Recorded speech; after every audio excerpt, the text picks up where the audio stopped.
sắc thật lâu có thể làm mồ ya cắt lâu tóc ta asam mê là đặc sắc mê dồn dàng đồ lấy đi kề ít lời đùa quy âm ít buồn vui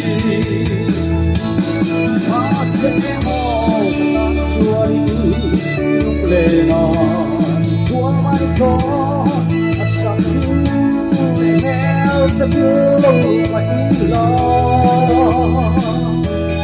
cũng lệ gió môi nemo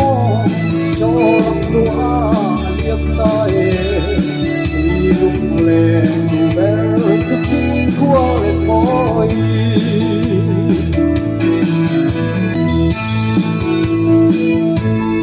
ôi lòng đua truy đổ ghé khuyên về vẫn uống nghe một tiếng tần gian đó lâu hơi xe tắm tầm kín vì mây chắc có cắt đua bé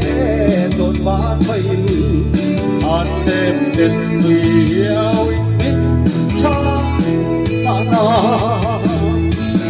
mà sẽ bỏ làm chuông lệ non chuông mây có sao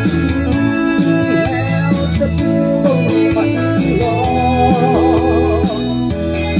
cũng lệ gió môi nemo số làm đua liếm tay người lúc lệ chỉ qua lên môi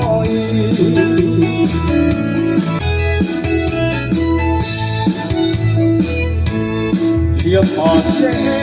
dắt thấy chữ chim ta rơi tuông lâu thấy tâm sẽ xuống núi hẳn duyên lên ta một ta ngắt mô thì rồi rẽ ta đua về tốt lên thì rồi sẽ mô ta đi đi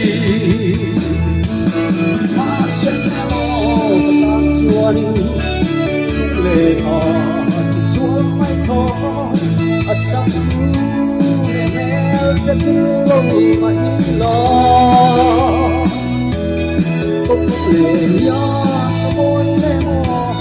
số làm đua liệp tay lúc lệ cùng béo chiếc qua